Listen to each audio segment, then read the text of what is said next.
Squid game season 3 শুরু হয় একদম সিজন 2 শেষ থেকে। জিহুন প্লেয়ারদের নিয়ে হামলা করতে গিয়ে ফ্রন্টম্যানের ফাঁদে পড়ে, তাই বাকিদের মেরে ফেলে। 246 নম্বর প্লেয়ার বাঁচার জন্য আকুতি করলে স্কুইড গেমে ঢোকা নর্থ কোরিয়ার মেয়েটি গুলি চালায়, সাথে জানায় যদি বাঁচতে চায় তাহলে যেন চোখ বন্ধ করে তাকে নিয়ে যাওয়া হয়। তখন একজন নর্থ কোরিয়ার মেয়ের সাথে কথা বলে জানায় যে মারা যাবে তার অর্গান কাউকে দেওয়াই তো ভালো। এই পর্যায়ে সিন শিফট করে নিয়ে যাওয়া হয় ক্যাপ্টেন জুন হোর কাছে। তারা শিপের ড্রোন অপারেটরকে পায় না, পাবে কিভাবে? তাকে আগের রায়েই মেরে ফেলে শিপম্যান। এমনকি মেরে ফেলার পরেও শিপম্যান ভং ধরে থাকে, যেন সে কিছুই জানে না। যেহেতু ড্রোন অপারেটর নেই, তাই ঘাটে গিয়ে নতুন ড্রোন অপারেটর নিয়ে আসার সিদ্ধান্ত নেয়। এদিকে 446 নম্বর প্লেয়ার অর্থাৎ জিন হোকে তারা তখনও না মেরে আবার প্লেয়ারদের থাকার ঘরে নিয়ে আসে। অনেকে জিহুনকে জীবিত দেখে খুশি হয়, অনেকে আবার হয় না। কিন্তু জিহুন স্কুইড গেমের লোকদেরকে বলে, আমাকে কেন বাঁচিয়ে রাখা হলো? আমাকেও মারো তোমরা, আমি আর এসবের মাঝে বাঁচতে চাই না। জিহুনের এসব কথা সিসিটিভি ফুটেজে দেখে ফ্রন্টম্যান। সেই সময় ফ্রন্টম্যানকে শিপম্যান ফোন দিয়ে জানায় তারা নতুন ড্রোন অপারেটর নিয়ে আসতে চাচ্ছে। ফ্রন্টম্যান তখন বলে, বেশি বাড়াবাড়ি করলে সবাইকে মারবো। এর মধ্যেই নতুন টাকার অ্যামাউন্ট দেখিয়ে জানানো হয় গতকাল আরো 45 জন প্লেয়ার মারা গিয়েছে, তাই তাদের টাকা যোগ করা হয়েছে। এবার আগের নিয়মেই আগামী গেমের জন্য ভোটিং চলবে। শুরু হবে 546 নম্বর প্লেয়ার থেকে, কিন্তু 456 নম্বর প্লেয়ার জিহুন ভোট দিতে চায় না, তাই তার ভোটিং বাতিল করে অন্যদের এক এক করে ডাকে। সেই সময় ফ্রন্টম্যান ভোটিং দেখার জন্য স্ক্রিনে আসলে একজন জানায় আমাদের 8 জন সোলজার মারা গিয়েছে। ফ্রন্টম্যান দ্রুত সেগুলোকে সামলাতে বলে, কারণ ভিআইপি আসবে। সেই সময় নর্থ কোরিয়ার মেয়ে এবং তার সাথে হাত মেলানোর কথাগুলো দেখানো হয়। দুজন যেহেতু একসাথে কাজ করবে, তাই নিজেদের সবকিছু প্রকাশ করতে বলে। ওইদিকে খেলার পক্ষে আবার ভোট বেশি পড়ে, তাই পরের দিন সবাইকে খেলার জন্য প্রস্তুতি নিতে বলে স্কুইড গেমের লোকজন। এদিকে হারামি প্লেয়ার যারা, তারা আগে থেকেই গেম কন্টিনিউয়ের পক্ষে ছিল, তারা আবার জিহুনকে বিভিন্ন কথা শোনায়। তারা বলে যারা খেলার বিপক্ষে তাদের নিয়ে গিয়ে ইচ্ছে করে মেরে ফেলেছে। এমনকি সবার সামনে বলে 456 নম্বর প্লেয়ার আসলে তাদেরই লোক, এজন্য তাকে মারা হয়নি। একজন আবার জিহুনের কাছে এসে বলে যারা মারা গিয়েছে তারা এখন ভূত হয়ে থাকবে। এটা বলে কারণ সে জ্যোতিষী টাইপের, কিন্তু জিহুনের সে কথাগুলো ভালো লাগে না, তাই গলা ধরে মারতে চায়। মহিলাটি কোনো মতে নিজেকে বাঁচায়। এই পর্যায়ে সিন শিফট করে নিয়ে আসা হয় 246 নম্বর প্লেয়ারের কাছে। তার থেকে অর্গান বের করার জন্য এক রুমে নিয়ে আসা হয়। সেখানে একসময় নর্থ কোরিয়ার মেয়েটিও ঢোকে। তখন তার সাথের জন সবাইকে জানায় এই এখন আমাদের টিম। এই ঘরের মধ্যে আমরা সবাই মাস্ক খুলে থাকি, যেহেতু সেও এখন মাস্ক খুলেই থাকবে, তাই নর্থ কোরিয়ান মেয়েটি মাস্ক খোলে। এরপর যেই 246 নম্বর প্লেয়ারের অর্গান নেওয়ার জন্য ছুরি চালাবে, তখন নর্থ কোরিয়ান মেয়েটি তার আর্মস হাতে নিয়ে বলে একে কেউ ছোঁবে না, ছুঁইলেই মৃত্যু নিশ্চিত। কিন্তু তারা পাল্টা প্রতিরোধ করলে সবাইকে মেরে ফেলে, শুধু একজনকে বাঁচিয়ে রাখে সেই মেয়েটি। তাকেই 246 নম্বর প্লেয়ারের চিকিৎসার দায়িত্ব দেওয়া হয়। সিন শিফট করে দেখানো হয় জুন হোকে। তার কাছে এক ক্যাপ্টেন এসে বলে শিপম্যানকে আমার সন্দেহ হচ্ছে, তার হাতে আমি স্ক্রু ড্রাইভার দেখেছিলাম, সেই হয়তো ড্রোন অপারেটরকে মেরেছে। কিন্তু জুন হো জানায় সেই আমাকে বাঁচিয়েছে, এমনকি অনেক দ্বীপ ঘুরিয়েও দেখিয়েছে, তাই আপনার কোথাও ভুল হচ্ছে। সিন শিফট করে নিয়ে আসা হয় প্লেয়ারদের রুমে। রাতে সবার জন্য খাবার দেওয়া হয়, কিন্তু জিহুন খাবার খেতে চায় না। মা ছেলে প্লেয়ার তখন তার কাছে এসে খাবার দেয়, কিন্তু তারপরেও সে খেতে চায় না। পরের দিন সবাইকে নেক্সট গেমের ফিল্ডে নিয়ে যাওয়া হয়। যাওয়ার সময় বেশ কয়েকজন প্লেয়ারকে মৃত অবস্থায় ঝুলতে দেখে। স্কুইড গেম কর্তৃপক্ষ জানায় তারা গতরাতে রুলস ভঙ্গ করে আক্রমণ করতে এসেছিল, তাই তাদের এমন সাজা দেওয়া হয়েছে। সবাই গেম রুমে চলে আসলে একটা বক্স থেকে ভাগ্য নির্ধারণ করে বলের মাধ্যমে দুইটা টিম গঠন করা হয়। এক টিমে থাকে রেড, অন্য টিমে থাকে ব্লু। স্কুইড গেমের কর্তৃপক্ষ জানায় এইবারের গেম হচ্ছে hide and seek. Blue team রুমে লুকিয়ে থাকবে আর রেড টিম খুঁজে বের করে মেরে ফেলবে। হাতে সময় থাকবে 30 মিনিট। 30 মিনিটের মধ্যে যদি কেউ গেম শেষ করতে না পারে তাহলে এলিমিনেট হিসেবে ধরা হবে। গেমের রুলস জেনে চিন্তায় পড়ে যায় মা ছেলে, কারণ দুজন দুই টিমে। এই পর্যায়ে সিন শিফট করে নিয়ে আসা হয় 246 নাম্বার প্লেয়ারের চিকিৎসা করানো হচ্ছিল সেখানে। তো যাকে দিয়ে চিকিৎসা করানো হচ্ছিল সে জানায় সব ঠিক আছে, কিন্তু রক্তক্ষরণ হওয়ায় ব্লাড দিতে হবে। তখন অন্য কোরিয়ান মেয়েটি ব্লাড দেয়। এদিকে গেমে নীল টিমকে দেওয়া হয় একটা বক্স, যেই বক্সে থাকে একটা করে রুমের চাবি, যেটা দেখে লাল টিমের প্লেয়ারগুলো বলে ওদের কাছে চাবি আছে, দরজা খুলে লুকিয়ে পড়বে। আমাদের হাতে তো কিছুই নেই, আমরা কিভাবে তাদের মেরে ফেলবো। তখন লাল টিমের সবাইকেও একটা করে বক্স দেওয়া হয়। লাল টিমের প্লেয়ার বক্স খুললে ছুরি দেখতে পায়, যেটা দেখে তারা খুশি হয়। তখন কর্তৃপক্ষ জানায় গেম শুরুর আগে চাইলে আপনারা নিজেদের মধ্যে সমন্বয় করে টিম চেঞ্জ করতে পারবেন, কিন্তু নিজ টিমের প্লেয়ার নিজেদের মধ্যে কিছু করা যাবে না। ওইদিকে নতুন ড্রোন অপারেটর চলে আসে সকাল সকাল, কিন্তু জুনহো দেখে সেই কমান্ডো আসেনি যে শিপম্যানকে সন্দেহ করেছিল, তাই ফোন দেয় তাকে। সে জানায় আমি যাকে একবার সন্দেহ করি সেটা কখনো ভুল হয় না, তাই দূর থেকে তাকে ফলো করব। কিছু দূর যেতেই শিপম্যান জিজ্ঞেস করে ওই কমান্ডো আসলো না যে? জুনহো তখন মিথ্যা বলে, জানায় তার একটু ফ্যামিলির প্রবলেম আছে। এইদিকে গেম ফিল্ডে ব্লু টিম লালের দিকে বেশি যেতে চায়, তাই অনেককে টিম বদল করতে বলে। প্রেমিক তার প্রেগনেন্ট প্রেমিকাকেও টিম চেঞ্জ করতে বলে, সাথে জানায় সে অন্য কাউকে দ্রুত মেরে তাকে বাঁচাবে। ছেলেও মায়ের রেড টিমে আসতে চায়, সাথে বলে তোমাকে আমি বাঁচাবো। এইদিকে রেড টিমে থাকে জি হুনো। সে একজনের উপর শুরু থেকেই ক্ষেপে থাকে, কারণ সে পিছু ফিরে এসেছিল। তো সব সময় দেখতে থাকলে সেই প্লেয়ার এসে জি হুনকে বলে যদি তুমি সবাইকে বিদ্রোহের দিকে না ঠেলে দিতে তাহলে আজ সবাই বেঁচে থাকতো। যা হয়েছে সব তোমার জন্য হয়েছে, এখানে আমার কোনো ভুল নেই। এই পর্যায়ে ব্লু টিমকে একটা রুমে যেতে বলা হয়। সবাই এক এক করে যেতে থাকে সেই রুমে। যাওয়ার পথে বেশ কয়েকজন টিম চেঞ্জও করে। সবাই চলে আসলে লুকানোর জন্য 2 মিনিট সময় দেওয়া হয়। প্রেগনেন্ট মা এবং অন্য এক প্লেয়ার এক জায়গায় যায়। এদিকে রেড দলের ভিলেনগুলো মারার জন্য প্রস্তুতি নেয়। এর মধ্যেই সময় শেষ হলে সবাই রুমে প্রবেশ করে, যার শেষটায় যায় জিহুন। ওইদিকে 246 নম্বর প্লেয়ারের জ্ঞান ফিরলে নর্থ কোরিয়ান মেয়েটা যে 246 নম্বর প্লেয়ারকে সুস্থ করে তুলল তাকেও মেরে ফেলে। তারপর সে নিজে মাস্ক পরে 246 নম্বর প্লেয়ারকে মাস্ক পরার পরামর্শ দেয় যদি সে বাঁচতে চায়। এদিকে হাইড অ্যান্ড সিক গেম শুরু হয়ে যায়। এক হারামি এবং প্রেগনেন্ট প্লেয়ারের বয়ফ্রেন্ড এক টিম হয়ে ব্লুদের মারার জন্য খোঁজে। 456 নম্বর প্লেয়ার যে মূল নায়ক অর্থাৎ জিহুন শুধু 388 নম্বর প্লেয়ারকে খোঁজে মারার জন্য। তার সাথে বিদ্রোহ করতে গিয়ে বিশ্বাসঘাতকতা করেছে, তাই জিহুন অনেক ব্লু প্লেয়ারকে মারার জন্য পেলেও তাদের ছেড়ে দিয়ে 388 নম্বর প্লেয়ারকে খোঁজে। জ্যোতিষী প্লেয়ার ধ্যান করে গেম থেকে বের হওয়ার দরজা খুঁজে বের করার জন্য। তাকে যারা মানে তারা আবার জ্যোতিষী প্লেয়ারের পিছু পিছুই আসে। এদিকে মা এবং প্রেগনেন্ট প্লেয়ারের সাথে সর্বক্ষণ থাকে ইয়ানজু। সে একসময় খেয়াল করে ঘরের ভেতরে লুকানো 3টা চাবি, যেইটা তাদের কাছেই আছে। সবাই তাই ইয়ানজুকেই তাদের চাবিগুলো দিয়ে দেয়। মূল যে হারামি 100 নম্বর প্লেয়ার, সেও ব্লু টিমের হওয়ায় এদিক সেদিক বাঁচার জন্য লুকায়। সেই মায়ের থেকে টিম বদল করে ফেলা ছেলেটিও কাউকে মারার জন্য খোঁজে, কিন্তু তাকে দেখে মনে হয় সে যেন কাউকেই মারতে পারবে না। এর মধ্যে কয়েকজন ব্লু টিমকে মেরে রেড দলের প্লেয়ার পাস হয়ে যায়। ব্লু টিমের একজনকে ধরে ফেলে টিম হয়ে খেলা প্লেয়ার 2জন, কিন্তু তারা সিদ্ধান্ত নেয় এখন একজনকে একসাথে মারবে, তারপর আরেকজনকে একসাথে মেরে তারা গেমের রুলস পূর্ণ করবে। একসময় রেড দল মা, প্রেগনেন্ট প্লেয়ার এবং ইয়ানজুর দিকে এগিয়ে আসলে তারা পালায়, কিন্তু পালাতে গিয়ে প্রেগনেন্ট প্লেয়ার সিঁড়ি থেকে পড়ে যায়। তখন রেডের এক প্লেয়ার মারার জন্য এগিয়ে আসলে ইয়ানজু সেই প্লেয়ারের থেকে ছুরি কেড়ে নিয়ে তাকেই মারে। তারপর প্লেয়ারের পা চেক করে দেখে তা ভেঙে গেছে। এইটা দেখে ইয়ানজু জানায় এক রুমে লুকিয়ে থাকতে হবে, তাই তারা এক রুমে লুকানোর চেষ্টা করে, যেখানে প্রেগনেন্ট প্লেয়ারের প্রসব ব্যথাও শুরু হয়। মা প্লেয়ার তখন নিজেই বাচ্চা ডেলিভারি করানোর ট্রাই করে। এদিকে হারামি এবং প্রেগনেন্ট প্লেয়ারের বয়ফ্রেন্ড আরও এক ব্লু টিমকে পেয়ে একসাথে মেরে নিজেদের টাস্ক পূরণ করে, কিন্তু তারপরেও হারামি প্লেয়ার আরও ব্লুদের মারতে চায়। কারণ হিসেবে উল্লেখ করে তত রেড দল প্লেয়ার মারার জন্য কম প্লেয়ার পাবে, এতে এলিমিনেট হয়ে তারাও মারা যাবে। যত কম প্লেয়ার এই খেলায় থাকবে তত টাকার পরিমাণ বাড়বে। হারামি প্লেয়ারের কথাগুলোতে সায় দেয় অন্যজন, তাই তারা একসাথে আরও ব্লু প্লেয়ারকে মারার জন্য খোঁজে।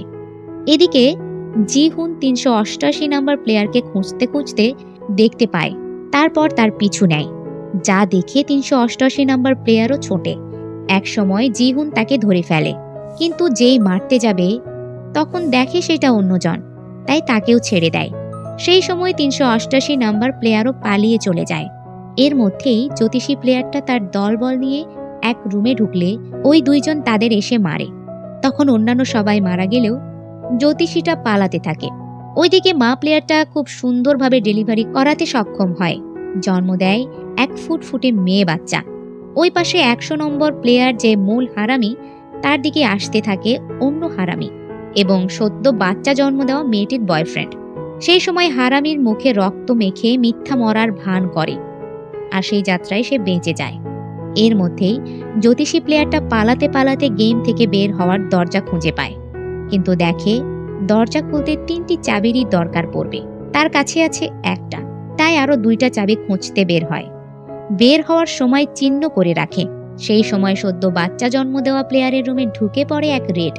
সেই প্লেয়ারের সাথে আবার লড়াই করে ইয়ানজু। লড়াই করতে করতে ঘর থেকে বের করে নিয়ে এসে তাকেও মারে। তখন ইয়ানজু একটা বের হওয়ার দরজা দেখতে পায়, এমনকি তার সাথে ৩টা চাবিও থাকে। তারপরেও সে একা বের না হয়ে মা এবং সদ্য বাচ্চা জন্ম দেওয়া প্লেয়ারের কাছে এসে জানায় সে বাইরে বের হওয়ার দরজা পেয়েছে, এখানে থাকাটা সেভ না। সেই সময় পেছন থেকে এসে একজন ছুরি চালিয়ে দেয় ইয়ানজুকে। যে ছুরি চালিয়ে দেয় সে আর কেউ নয়, সে হচ্ছে বাচ্চার বাবা। মারার পর সে তার প্রেমিকা সহ বাচ্চাকে দেখতে পায়, তাই তার সাথের জন এদিকে আসলে জানায় আর কেউ নেই এখানে। যে ইয়ানজু সবাইকে বাঁচালো সেই ইয়ানজু এখন কিনা কাছের লোকের হাতেই মৃত। ওইদিকে জ্যোতিষী চাবি খুঁজতে খুঁজতে আসে ১০০ নম্বর প্লেয়ারের কাছে, কারণ সেও চাবি সব সংরক্ষণ করে নিয়ে এসেছিল। তাকে নিয়ে জ্যোতিষী বের হওয়ার দরজায় যায়।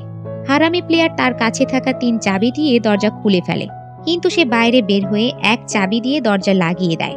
জ্যোতিষী আর বের হতে পারে না। তখন এক রেড প্লেয়ার তার কাছে আসে। জ্যোতিষী প্লেয়ারটাকে বশে আনতে চাইলে হাবাগোবা রেড প্লেয়ারটি ছুরি চালিয়েই দেয় জ্যোতিষীকে। এতে জ্যোতিষীর কেচ্ছাও শেষ হয়ে যায়। এর মধ্যেই ৪৫৬ নম্বর প্লেয়ার জিহুনও ধরে ফেলে ৩৮৮ নম্বর প্লেয়ারকে। ৩৮৮ তখন নিজেকে রক্ষা করার জন্য বলে আমার ভুল হয়েছে, আসলে সবাইকে বিপদের মুখে ফেলে আমার পেছনে ফিরে আসা উচিত হয়নি। এই বলে জিহুনকে আক্রমণ করলে জিহুন তাকে মেরেই ফেলে আর নিজের টাস্কও পূরণ করে ফেলে, যা আবার ফ্রন্টম্যান সিসিটিভিতে দেখে। ওইদিকে মা এবং বাচ্চার মা দুজন ইয়ানজুর কথা অনুযায়ী বের হওয়ার দরজা খোঁজে। একসময় খুঁজেও পায়, কিন্তু তখন সেই রুমে মা প্লেয়ারটার ছেলেও ঢোকে। ছেলে মাকে জানায় আমি এখন পর্যন্ত কাউকে মারতে পারিনি, ৩০ মিনিটের মধ্যে সময়ও প্রায় শেষের দিকে। মা বলে আমাকে মার, তবুও বাচ্চার মাকে ছেড়ে দে। ছেলে তখন জানায় তোমাকে কিভাবে মারি। সেই সময় বাচ্চার মা দরজা খোলার চেষ্টা করলে ছেলে তখন তাকে আক্রমণ করতে যায়। মা তখন সদ্য জন্ম নেওয়া বাচ্চার মাকে বাঁচাতে নিজের ছেলেকেই পেছন থেকে ছুরি চালিয়ে দেয়। এর মধ্যেই ৩০ মিনিট শেষ হয়। জিহুন নিজেই নিজেকে মারতে চাইলে স্কুইড গেম কর্তৃপক্ষ মেরে অজ্ঞান করে। এদিকে মা ছেলেকে মেরে জড়িয়ে ধরে কান্না করলে আহত ছেলেকে মায়ের সামনে স্কুইড গেমের কর্তৃপক্ষরা গুলি করে মেরে ফেলে, কারণ সে এলিমিনেটেড। সময় শেষ হওয়ার পর এলিমিনেট প্লেয়ারদের নিয়ে যেতে থাকে স্কুইড গেম কর্তৃপক্ষ। এর মধ্যেই এক রেড প্লেয়ার তাদের একজনের উপর আক্রমণ করে বসে, যাকে বাঁচায় অন্যজন। তখন মাস্ক খুলে দেখা যায় তারা আসলে শুটার বা স্কুইড গেমের সৈন্য না, তারাই হচ্ছে ভিআইপি। ফিল্ডে এসে নিজেরাই এসব ব্যাপার স্যাপার উপভোগ করছিল। খেলা শেষ হওয়ায় রেড দল আগে থাকার রুমে প্রবেশ করে। সেখানে বয়ফ্রেন্ড অপেক্ষা করে তার বাচ্চা এবং গার্লফ্রেন্ডের। এক সময় তারাও রুমে প্রবেশ করে। তখন বয়ফ্রেন্ড ৩৩৩ নম্বর প্লেয়ার এবং গার্লফ্রেন্ড ২২২ নম্বর প্লেয়ার একে অন্যকে দেখে। সিন শিফট করে দেখানো হয় ২৪৬ নম্বর প্লেয়ার এবং নর্থ কোরিয়ান মেয়েটাকে। তারা সেখান থেকে মাস্ক পরে বের করে নিয়ে আসে। ২৪৬ নম্বর প্লেয়ার ঠিক মতো হাঁটতে না পারলেও বাঁচার জন্য নর্থ কোরিয়ান প্লেয়ার ভালোভাবে হাঁটতে বলে।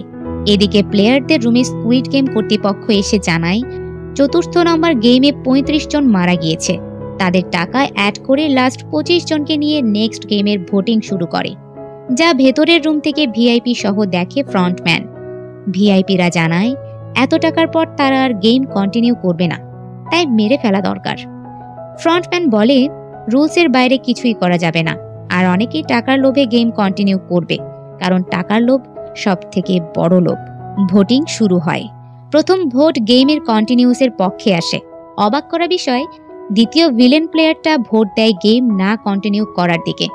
আরো অনেকে ভোট দিতে থাকলে মা প্লেয়ারটা যে নিজেই নিজের ছেলেকে মেরেছে সে গেম কন্টিনিউ না করার জন্য সবার কাছে আকুতি মিনতি করে। সেটা সদ্য জন্ম নেওয়া বাচ্চা এবং বাচ্চার মায়ের জন্য। এমনকি নিজের ভাগের টাকাও সে সবাইকে ভাগ করে দিতে চায়, তবে কেউ কথা শোনে না। শেষমেশ 456 নম্বর প্লেয়ার ভোট দেওয়া বাদ দিয়ে 16-8 গেম কন্টিনিউ থাকে, যা ভিআইপিরা দেখে মজা পায়। অবাকও হয় গেম কন্টিনিউয়ের পক্ষে এত ভোট দেখে। আবার ভিআইপিরা মা প্লেয়ারের আকুতি নিয়েও মজা নেয়। এর মধ্যেই সেখানকার গার্ড জানতে পারে তাদের অর্গান রিপ্লেস রুমে গোলাগুলি হয়েছে। সেখানে প্লেয়ারদের ডিটেলস চেক করে দেখে ডাক্তার যার নাম্বার 16 সে মিসিং এবং শুটার 11 মিসিং। শুটার 11 হচ্ছে নর্থ কোরিয়ান মেয়েটি। 16 নম্বর ডাক্তারকে মেরে তার পোশাক পরিয়ে দেওয়া হয়েছিল 246 নম্বর প্লেয়ারকে। এমনকি তাকে থাকার জন্য নর্থ কোরিয়ান মেয়ে 16 নম্বর রুমেরই চাবি দেয়, সাথে জানায় সেখানেও সিসিটিভি ক্যামেরা আছে, তাই সাবধান। এই পর্যায়ে সিন ক্যাপ্টেন জুনহোর কাছে নিয়ে আসা হয়। এর মধ্যেই নতুন ড্রোন অপারেটর ড্রোন উড়ালে তাকে ফোন দেয় অন্যজন, যে শিপম্যানের গোপন ব্যাপার ফাঁস করতে উঠে পড়ে লেগেছে। সে ফোন করে জানায় শিপম্যানের যে নাম ঠিকানা তা ভুল, তাকে ঘাটের কেউই চেনে না। সেই সময় ড্রোন এক দ্বীপে নিয়ে গেলে সেটা দেখে চিনতে পারে জুনহো। সে জানায় তাকে সেই দ্বীপে গুলি করা হয়েছিল, যেতেও চায় সেই দ্বীপে। অন্যদিকে গার্ড তার টিমকে 16 নম্বর রুমে যেতে বলে এবং ধরে নিয়ে আসার নির্দেশ দেয়। সেই সময় সেই গার্ডের রুমে আসে নর্থ কোরিয়ান মেয়েটা। এসে বন্দুক তাক করে জানায় তাকে সহ 16 নম্বর প্লেয়ারকে এখান থেকে বের করে দেওয়ার ব্যবস্থা করে দিতে হবে। গার্ড বলে সম্ভব নয়। তখন মেয়েটি জানায় এই আইল্যান্ডে যে ভিআইপিরা আসছে তা জানে, তাই আরো বড় ঘটনা ঘটার আগে আমাকে এক বোটেরও ব্যবস্থা করে দিতে হবে। এর মধ্যে জুনহো চলে আসে দ্বীপে। তার মনে পড়ে যায় সবকিছু, তাকে কিভাবে মারা হয়েছে সেইটাও সে মনে করে। তাই টিমকে জানায় আশেপাশে কোথাও খেলাগুলো হচ্ছে, কিন্তু সন্ধ্যা লাগায় অন্য টিম মেম্বাররা জুনহোকে আপাতত ফিরে আসতে বলে। ওইদিকে মা প্লেয়ার 222 নম্বর প্লেয়ার যে সদ্য বাচ্চা জন্ম নিল তাকে এসে খাবার দেয়, সাথে জানায় খাবার খেলে বাচ্চা সুস্থ থাকবে। 222 প্লেয়ার কাঁদে, কারণ তাকে বাঁচানোর জন্য মা তার প্রিয় ছেলেকে মেরে ফেলেছে। এরপর মা আসে জি হুনের কাছে, এসে বলে আমার কেন যেন মনে হচ্ছে তুমি এখানে এসেছো সবাইকে বাঁচাতে। যেভাবে পারো বাচ্চা এবং বাচ্চার মাকে এখান থেকে বের করো, তারা এখানে থাকলে তারাও মারা যাবে। জি হুন জানায় আমি আর আগের মতো নেই, তাই কিচ্ছু করতে পারবো না। সেদিন রাতেই জুনহোর সাথে লোক সার্চ করতে চলে আসে শিপম্যানের বাড়ি পর্যন্ত। সেখানে শিপম্যানের কুকুর আক্রমণ করলে তাকে গুলি করে মেরে ফেলে। এরপর বাইরে আসলে এক জায়গায় অনেক টাকা এবং স্কুইড গেমের কর্তৃপক্ষের পোশাক পায়, কিন্তু তখনই তাকে পুলিশ ধরে। ওইদিকে নর্থ কোরিয়ান মেয়েকে খাবারের সাথে একটা চাবি পাঠায় গার্ড, সাথে গার্ড আরও একবার অর্গান প্রসেসিং রুম চেক করতে বলে। সেখানে গিয়ে তার লোকেরা চেক করে জানায় এখানে 16 নম্বর ডাক্তারের দেহ পাওয়া গিয়েছে। 16 নম্বর সেজে যে গিয়েছে সে আসলে 246 নম্বর প্লেয়ার। এর মধ্যে নর্থ কোরিয়ান মেয়ে প্লেয়ার 246 সহ সবাইকে নিজের পজিশনে যাওয়ার জন্য প্রস্তুত হতে বলে।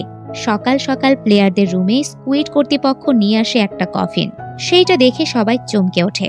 পরক্ষণেই দেখা যায় রাতেই সেই রুমে সুইসাইড করেছে মা প্লেয়ারটা, যেটা দেখে কাঁদতে থাকে সদ্য বাচ্চা জন্ম দেওয়া প্লেয়ার, সাথে 456 নম্বর প্লেয়ারও। মার লাশ নিয়ে যাওয়ার পর কর্তৃপক্ষ পঞ্চম গেমের জন্য সবাইকে রেডি হতে বলে। 222 নম্বর প্লেয়ার অর্থাৎ সদ্য বাচ্চা জন্ম দেওয়া প্লেয়ারটা বাচ্চা রেখে যেতে চাইলে বাচ্চা কান্না করে ওঠে, তাই তাকে সাথে নিয়েই গেমের দিকে যেতে হয়। কিন্তু যাওয়ার সময় বাচ্চা নিয়ে সিঁড়ি বেয়ে উঠতে পারে না। তখন 456 নম্বর প্লেয়ার জিহুন বাচ্চা নেয়। বাচ্চার মা সে সময় বলে আজ আমার জন্য মা ছেলে দুজনকেই হারালাম। কিন্তু জিহুন জানায় না, আমরা সবাই নিজেদের ইচ্ছে এখানে এসেছি, তাই মৃত্যুটাও আমাদের ইচ্ছেতেই হচ্ছে, এখানে কারোর কোনো হাত নেই। ভিআইপিরা আবার সবকিছুর ভিডিও দেখে। সেখানে যে ভিআইপি 222কে নিয়ে বেট লেগেছে তাকে নিয়ে সবাই মশকরা করে, কারণ তার তো জেতার কোনো চান্সই নেই। একে তো ন্যাংরা, তার উপর আছে বাচ্চা। একজন তো বলে ওঠে বাচ্চাকেও তো খেলার প্লেয়ার করা যায়। সেইটা নিয়ে আবার সব ভিআইপিরা সহমত পোষণ করে, তাই ব্যাপারটা দেখতে হয় ফ্রন্টম্যানকে। এরপর সব ভিআইপি পঞ্চম খেলা কি হবে তা দেখতে চায়। ফ্রন্টম্যান তখন তাদের সামনে খেলার প্লেস উন্মুক্ত করলে সেইটা দেখে সব ভিআইপিরা অবাক হয়। এর মধ্যেই সকল প্লেয়ারকে নিয়ে আসা হয় খেলার মাঠে। তখন তারাও এবারের খেলা দেখে অবাক হয়। এবারের খেলাটা হচ্ছে জাম্প রোপ। অর্থাৎ এক শক্ত দড়ি সব সময় ঘুরতে থাকবে, সেইটা পার হয়ে এক পাশ থেকে অন্য পাশে যেতে হবে। সময় থাকবে 20 মিনিট। এই 20 মিনিটের মধ্যে যারা পার হতে পারবে না তারা এলিমিনেট হয়ে যাবে। জি হুন 222 নম্বর প্লেয়ারকে জানায় বাচ্চাকে এখানে রেখে তাকে একসাথে সে নিয়ে যাবে। তাকে পার করার পর বাচ্চাকে এসে পার করিয়ে নিয়ে যাবে। তখন ফ্রন্টম্যানের নির্দেশে স্কুইড গেম কর্তৃপক্ষ এসে জি হুনকে জানায় বাচ্চাকে ওইভাবে নিয়ে যাওয়া যাবে না, সেও এখন প্লেয়ার। জি হুনের বিপরীতে গেলে তারা তার দিকে সহ বন্দুক বাচ্চার দিকেও তাক করে। এর মধ্যে খেলা শুরুর 5 মিনিট অতিবাহিত হওয়ার পরেও কেউ পার হওয়ার সাহস পায় না। তখন দ্বিতীয় হারামি, যে আগের সিজনের থানোস নামের একজনের ড্রাগস নিত, কিন্তু সে হাইড অ্যান্ড সিক খেলতে গিয়ে ড্রাগসের বক্স হারিয়ে ফেলে একদম নিঃস্ব হয়ে গিয়েছে, তাকে সেই মুহূর্তে ওই ড্রাগসের বক্স একজন দেখায়। হারামি সেই ড্রাগস নিতে চাইলে প্লেয়ারটা জাম্প রোপের রাস্তায় সেটা ছুঁড়ে মারে। তখন প্রথম প্লেয়ার হিসেবে সেই ড্রাগসের বক্স নিয়ে খেলায় নেমে পড়ে হারামি। একসময় যেতে যেতে বক্সটা হাতেও পায়, কিন্তু বক্স খুললে দেখে সেখানে কোনো ড্রাগস নেই। এতে সে স্তব্ধ হয়। তখনই রশি এসে তার শরীরের সাথে লেগে নিচে ফেলে দেয়। নিচে পড়ে মারা যায় সে হারামি। সেইটা দেখে অন্যান্য সবাই, আর খেলায় অংশগ্রহণ করতে সাহস পায় না। তখন জিহুন নিজের শরীরের সাথে বাচ্চাকে বেঁধে পার করতে যায়। যাওয়ার আগে 222 নম্বর প্লেয়ারকে বলে সে এসে পার করে নিয়ে যাবে। ভালো মতোই জিহুন বাচ্চাকে নিয়ে মাঝ পর্যন্ত যায়, কিন্তু গিয়ে থমকে যায়, কারণ মাঝের রাস্তা ফাঁকা। কোনো মতে সেইটাও পার হয়ে অপর প্রান্তে চলে যায় জিহুন। ওপাশে গিয়ে 222 নম্বর প্লেয়ারটাকে বাচ্চার মুখ দেখিয়ে জানায় সে ভালো আছে। এরপর বাচ্চাকে নিয়ে যেই 222 নম্বরকে নিতে যাবে, তখন ওপাশ থেকে একের পর এক প্লেয়ার আসতে থাকে। এদিকে সময়ও নেমে আসে 12 মিনিটে। এর মধ্যে আরও একজন পৌঁছে যায়। তখন আরও একজন প্রায় পৌঁছে গেলে তাকে ধাক্কা দিয়ে নিচে ফেলে দেয় শয়তানটা। জিহুন তখন তাকে বলে ওকে এভাবে ফেলে দিলে কেন?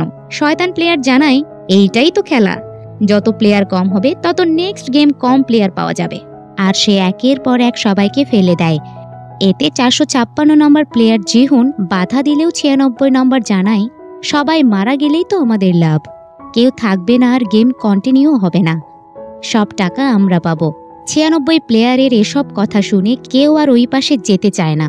এর মধ্যেই অনেকে রশির সাথে বেঁধে পড়ে যায়, কেউ কেউ পেছন ফেরে। সেই সময় 333 নম্বর প্লেয়ার আসে 222 নম্বরের কাছে। তারা দুজন যে বয়ফ্রেন্ড গার্লফ্রেন্ড তা আমরা আগেই উল্লেখ করেছি, কিন্তু ইয়ানজুকে মারার জন্য 333 নম্বর প্লেয়ারকে আর পছন্দ করে না 222। এমনকি সে চায় না তার বাচ্চার প্রতি যেন কোনো দাবি সে রাখে।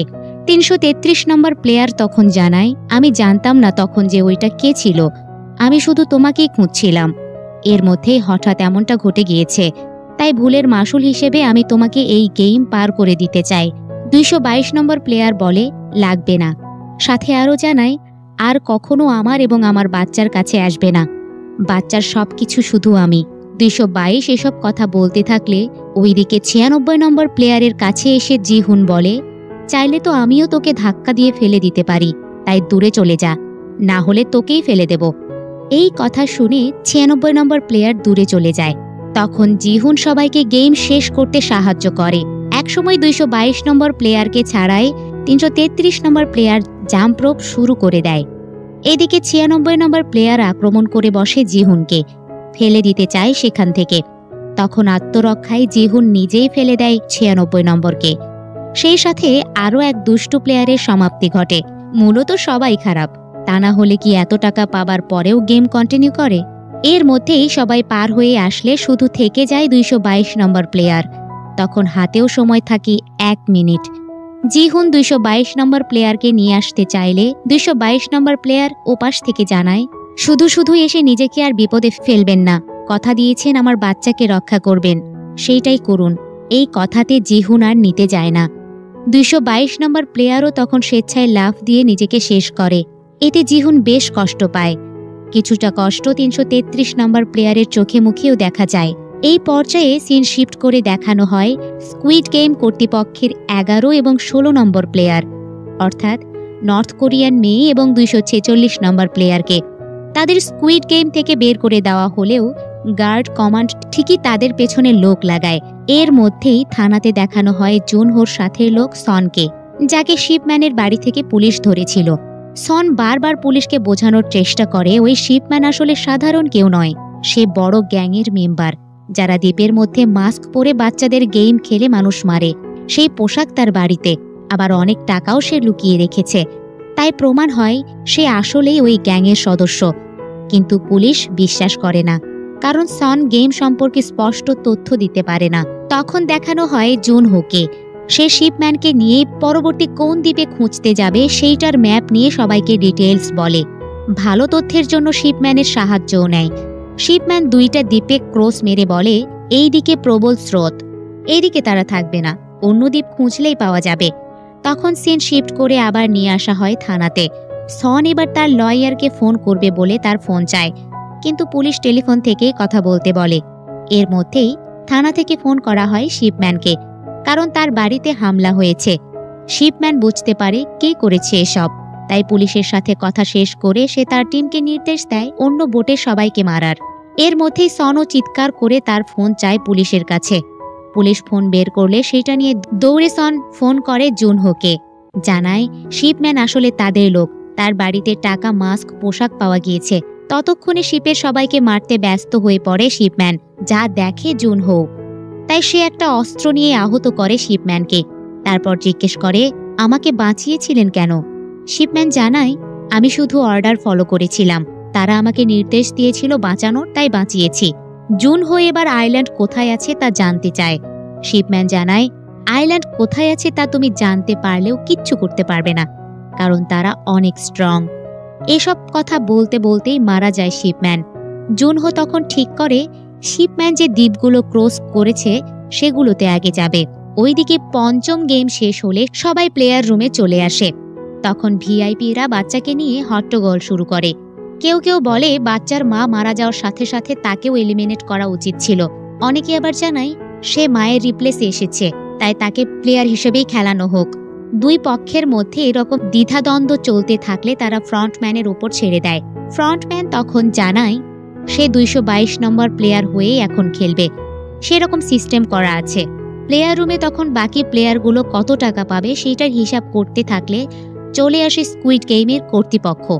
তারা জানায় পঞ্চম গেমে 16 জন এলিমিনেট হয়েছে, বাকি আছে আর 9 জন।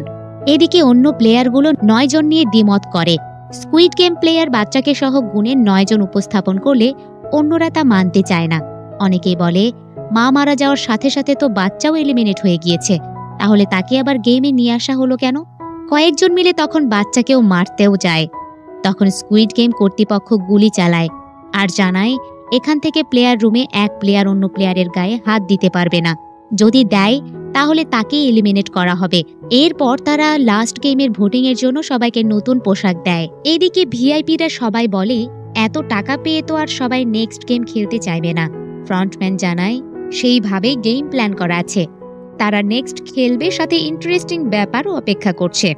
এর মধ্যে সব প্লেয়ার নতুন কাপড় পরলে সবাইকে বাহারি রকমের খাবার পরিবেশন করা হয়, বাচ্চাকেও দেওয়া হয় দুধ। লাস্ট গেম সম্পর্কে উপস্থাপন করে স্কুইড গেম কর্তৃপক্ষ। তারা জানায় এইবার গেম শুরুর আগে প্লেয়াররা 3 বা ততোধিক প্লেয়ারকে আগেই এলিমিনেট করে দিতে পারবে। এই কথা শুনে 100 নম্বর হারামি প্লেয়ার সহ বেশ কয়েকজন খুশি হয়, কিন্তু চিন্তার ভাঁজ পড়ে যায় জিহুনের, কারণ তার সাথে বাচ্চাও আছে। এরপর স্বাভাবিক নিয়মে নেক্সট গেমের ভোটিং শুরু হয়। যেই ভোটিং শুরু হয় 456 নম্বর প্লেয়ার থেকে। যথাযথই জিহুন গেম কন্টিনিউ না এর পক্ষে ভোট দেয়, কিন্তু অন্য একজন এবং বাচ্চার ভোট দেওয়া বাদে 5-2 ভোটে গেম কন্টিনিউ রায় হয়। ভোটিং শেষ হলে ভিআইপিরা নেক্সট গেম কি তা জানতে চাইলে ফ্রন্টম্যান জানায় তা অজানাই থাকুক, জানিয়ে দিলে আর ইন্টারেস্ট থাকে না। ভোটিং শেষ করে প্লেয়ার রুমে আসলে যারা খেলা কন্টিনিউয়ে ভোট দিয়েছে তারা একজোট হয়ে খেলা শুরু করে। তারা সিদ্ধান্ত নেয় আগে জিহুন, বাচ্চা এবং অন্য যে বিপক্ষে ভোট দিয়েছে তাকে এলিমিনেট করবে। তখন তাদের মধ্যে একজন বলে ওঠে আমরা তো জানিই না নেক্সট গেম কি। তারা বলেও দিয়েছে 3 বা তার বেশিও এলিমিনেট করা যাবে। 100 নম্বর প্লেয়ার জানায় এসব পরেও ভাবা যাবে, আগে আমরা একত্রিত হই। এই বলে সবার হাত বাড়িয়ে দিতে বলে, যেখানে 333 নম্বর অর্থাৎ বাচ্চার বাবা সহ সবাই হাত মেলায়। এই পর্যায়ে সিন আবার নর্থ কোরিয়ান মেয়ের দিকে নিয়ে যাওয়া হয় আর দেখানো হয় তার সাথের জনকে। তারা 2 জন এক বোট নিয়ে সমুদ্র পাড়ি দিয়ে যেতে থাকলে ওয়াকিটকিতে ফোন করে গার্ড কমান্ড। গার্ড দুজনকে ব্যাক করতে বলে। নর্থ কোরিয়ান মেয়ে জানায় আর কারো ধারি না। গার্ড তখন 246 প্লেয়ারের ডিটেইলস বের করে বলে তার মেয়ে এখন হাসপাতালে ক্যান্সারের রোগের চিকিৎসা নিচ্ছে, যার সব ডিটেইলস আমাদের কাছে আছে। এবার তো ব্যাক করবে। নিরুপায় হয়ে 246 নাম্বার প্লেয়ারকে নিয়ে আবার দ্বীপে চলে আসে নর্থ কোরিয়ান মেয়ে, কিন্তু সে একা নামে বোট থেকে। নেমে 246 নাম্বার প্লেয়ারকে জানায় তোমার মেয়ে হাসপাতালে বিপদের মুখে, তুমি উত্তর দিকে গিয়ে মেয়েকে বাঁচাও আর পুলিশকে এই দ্বীপের ব্যাপারে খোঁজ দাও। 246 নম্বর প্লেয়ার তখন বোট নিয়ে চলে যায়, যা রাডারে গার্ড দেখে দুজনকে মেরে ফেলার নির্দেশ দেয়। এদিকে নর্থ কোরিয়ান মেয়ে পাহাড় বেয়ে এক ফ্যানের দিকে যেতে থাকে। তখন সিন শিফট করে দেখানো হয় প্লেয়ার রুম। সবাই ঘুমালেও জেগে থাকে শুধু জিহুন। সেই সময় তার কাছে স্কুইড গেমের কর্তৃপক্ষের একজন এসে জানায় লিডার তোমাকে ডাকছে। জিহুন চুপচাপ লিডারের কাছে যায়। লিডার অর্থাৎ ফ্রন্টম্যান জিহুনকে বলে তোমাকে এখানে ডাকা হয়েছে কারণ তুমি এবং বাচ্চাটা যেন নিরাপদে থাকো। বাচ্চার কথা আসায় জিহুন জানায় তোমাদের কি বিবেক আছে নাকি? তোমরা এক বাচ্চাকেও কিনা প্লেয়ার বানিয়ে দিয়েছ। ফ্রন্টম্যান তখন জিহুনকে ছুরি বের করে দিয়ে বলে আমি চাই তুমি নিজেকে এবং বাচ্চাকে রক্ষা করো। বাকি প্লেয়ারগুলো গেমে আগে তোমাদের দুজনকেই মেরে ফেলবে, তাদের সাথে টিকতে পারবে না। তাই আজ রাতেই তাদের মেরে ফেলো। অতিরিক্ত নেশা করে তারা ঘুমাচ্ছে, শক্তিও নেই তাদের। ফ্রন্টম্যানের থেকে এসব শুনে অবাকই হয় জিহুন, তাই জিজ্ঞেস করে তুমি এমনটা চাচ্ছ কেন? ফ্রন্টম্যান তখন তার মুখোশটা খোলে। মুখোশের ওপাশের মানুষটাকে দেখে মাথা গরম হয়ে যায় জিহুনের। চালাতে চায় ছুরিও, কারণ এই ফ্রন্টম্যান 1 নম্বর প্লেয়ার সেজে ধোকা দিয়েছে জিহুনকে। তো জিহুন ছুরি চালিয়ে দিতে চেয়েও থেমে যায়। তখন ফ্রন্টম্যান বলে থামলে কেন? চালাতে পারো, মেরে ফেলে নিজের রাগ মেটাও। কিন্তু কিচ্ছু বদলাবে না, আমার জায়গায় অন্য কেউ বসবে। আগামীকাল গেমও হবে, সেই গেমে শয়তানদের হাতে তুমি সহ বাচ্চা মারা পড়বে। তাই বলি রাতেই তাদের মেরে ফেলো, তাহলে শুধু তোমরা দুজন বেঁচে থাকবে। স্কুইড গেমের রুলস অনুযায়ী দুজন বেঁচে থাকলে গেম কন্টিনিউ হবে না। দুজনের মধ্যে সমান টাকা ভাগ হবে, দুজন সুন্দর জীবন উপভোগ করবে।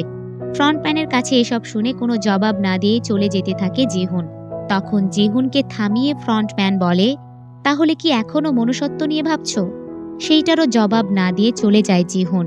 ওইদিকে ফ্যানগুলোর মধ্য দিয়ে যেতে থাকে নর্থ কোরিয়ান মেয়েটি।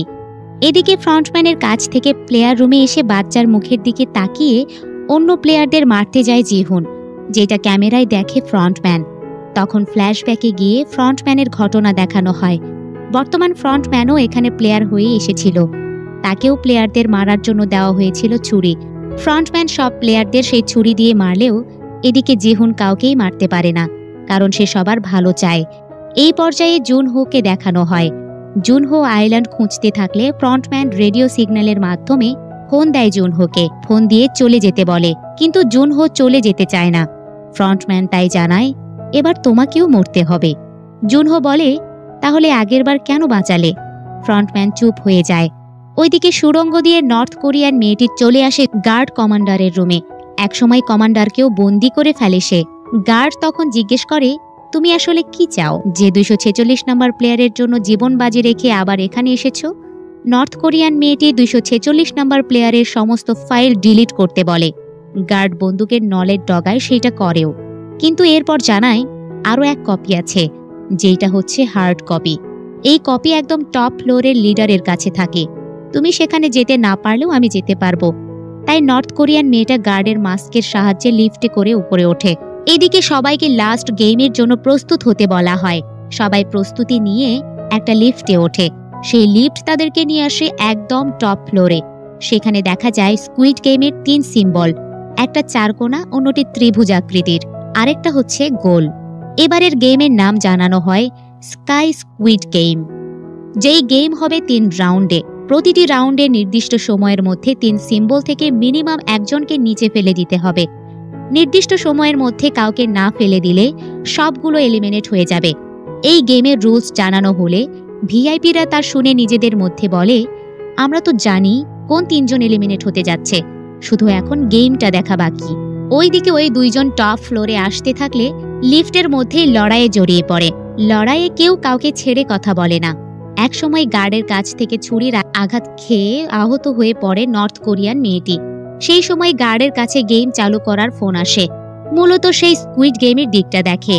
গার্ড ফোনে গেমের ব্যাপারে ব্যস্ত থাকলে নর্থ কোরিয়ার মেয়েটি খুঁড়িয়ে খুঁড়িয়ে লিফটের দিকে যেতে থাকে, যা দেখে গার্ড জানায় কোনো লাভ হবে না, আমার স্ক্যান ছাড়া তুমি নিচে নামতে পারবে না, তাই তোমার মৃত্যু নিশ্চিত।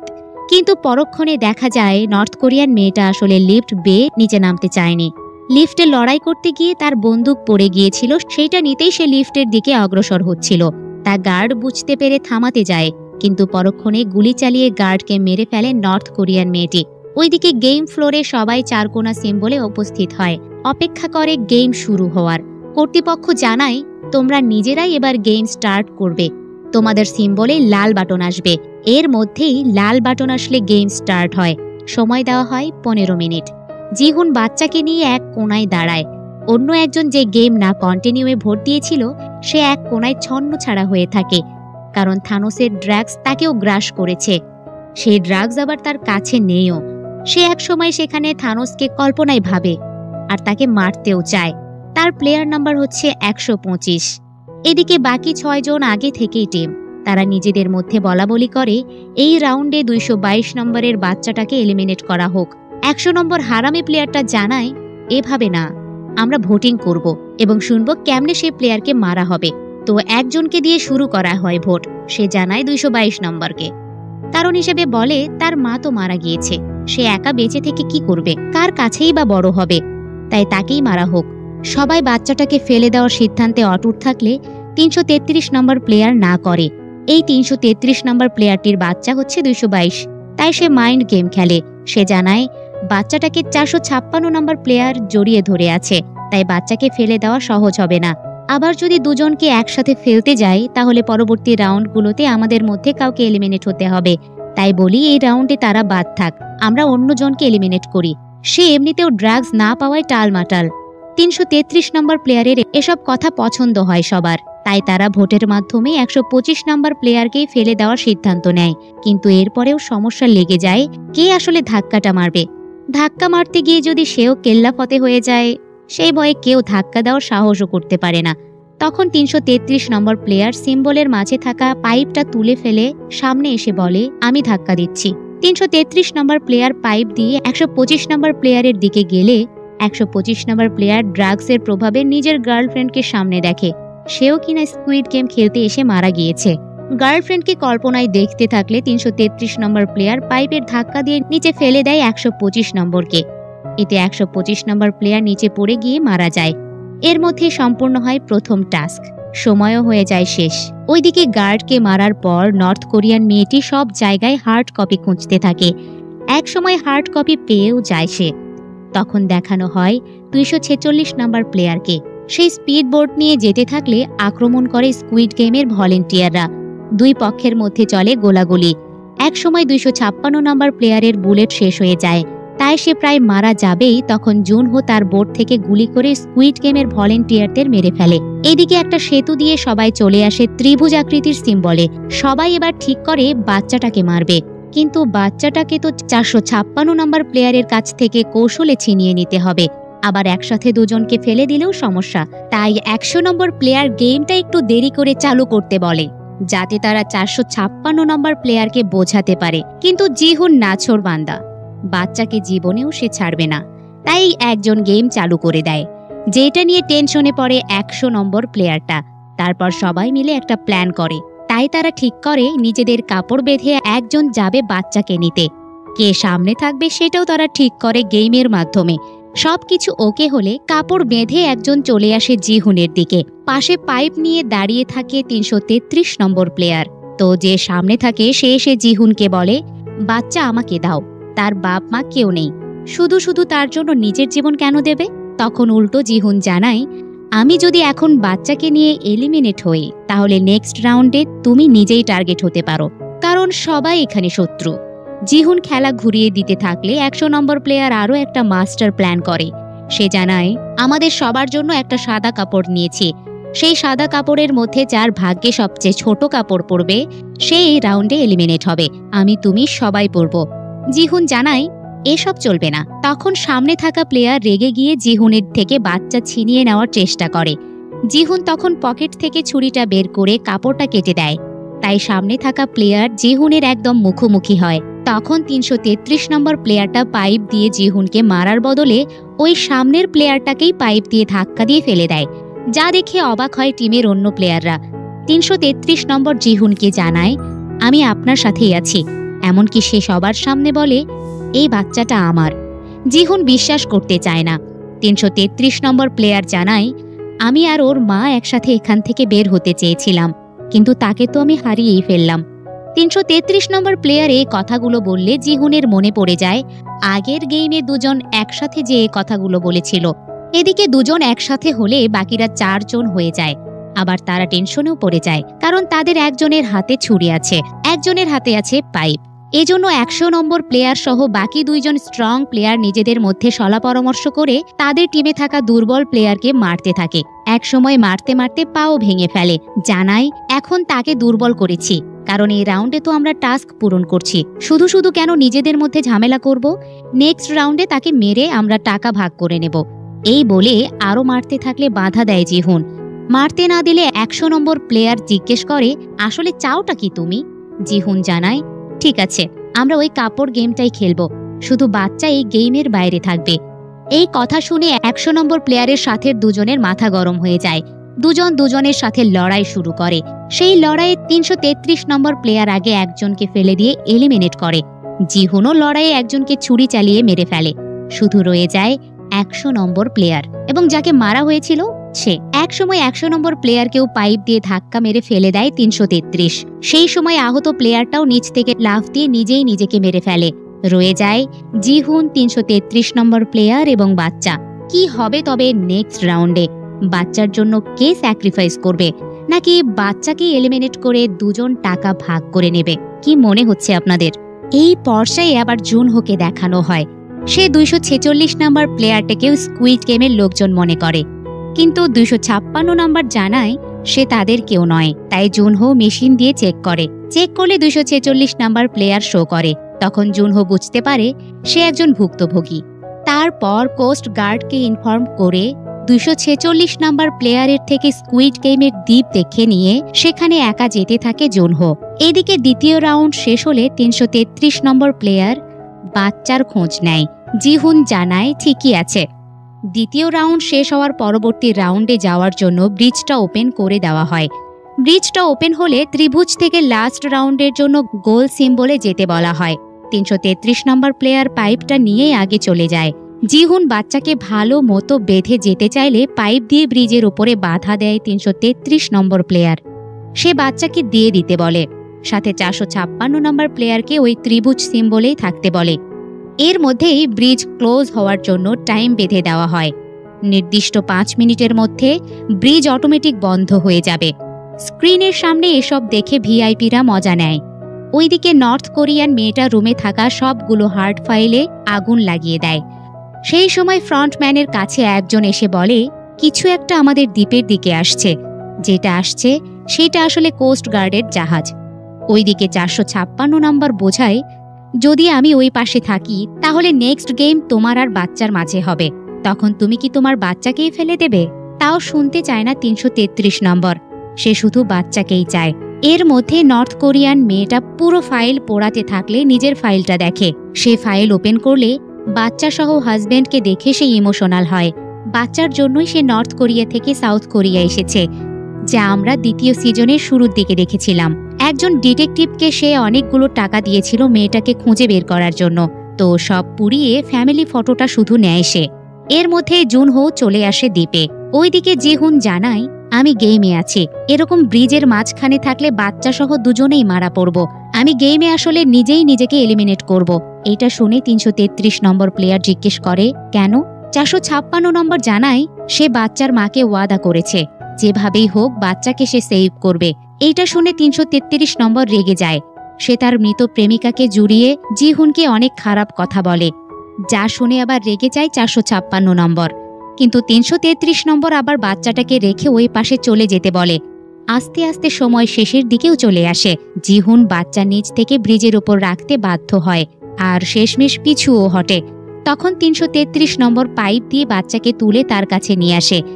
এদিকে পিছনে ফিরে এসে ছুরিটা হাতে নেয় জিহুন। সময় শেষ হয়ে ব্রিজ অটোমেটিক বন্ধ হতে থাকলে জিহুন লাফ দিয়ে গোল সিম্বলে এসে ছুরি দিয়ে ৩৩৩ নম্বরের সাথে মোকাবিলা করে। ৩৩৩ নম্বর তখন বাচ্চাকে এক পাশে রেখে পাইপ নিয়ে লড়াই করে।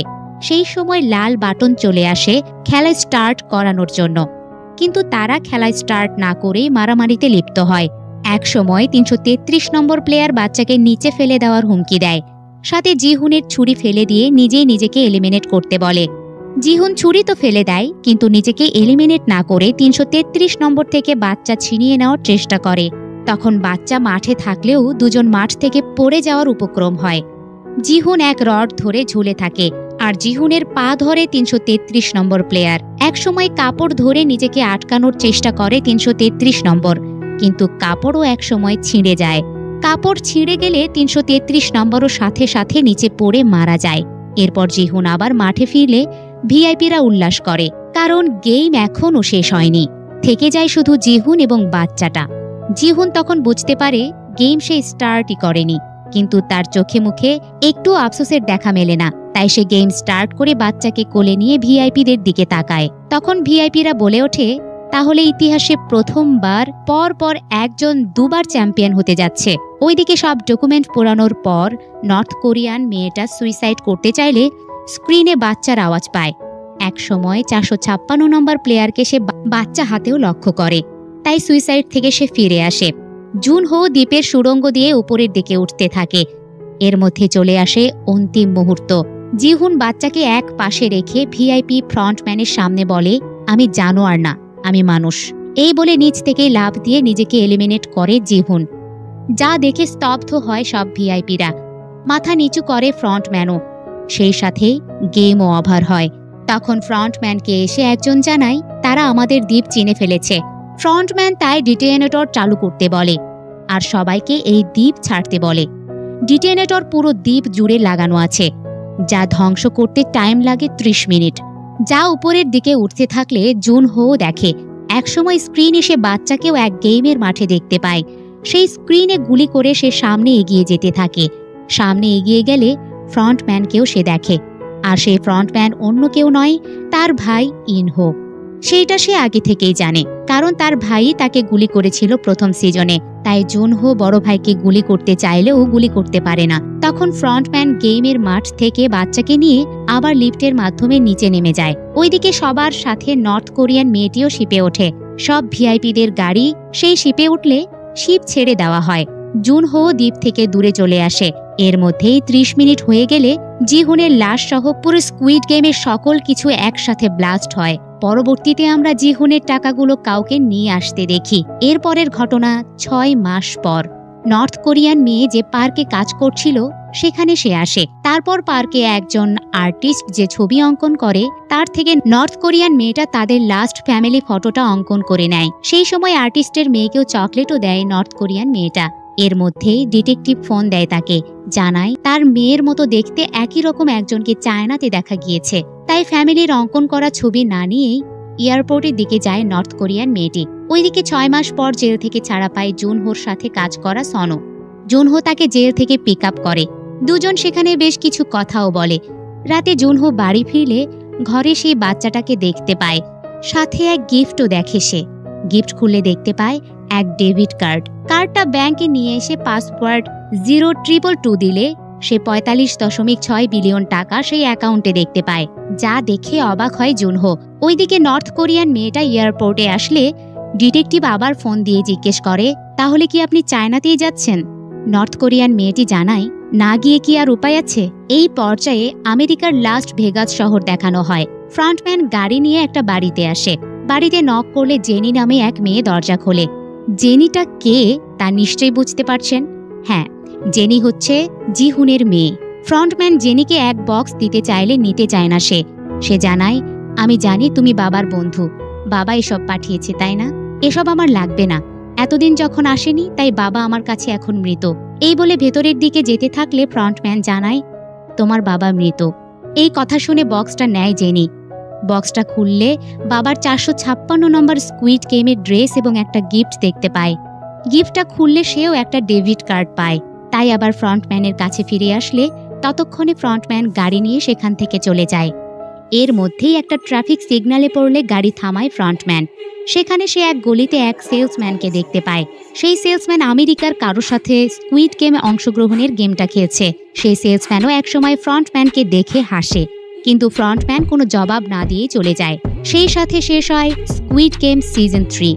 স্কুইড গেম কোরিয়ান পর্ব এই সিজনের সাথে ইতি ঘটলেও ইন্টারন্যাশনাল ভাবে যাত্রা শুরু করলো, যা শেষের সেলসম্যানকে দেখে ধারণা করা যায়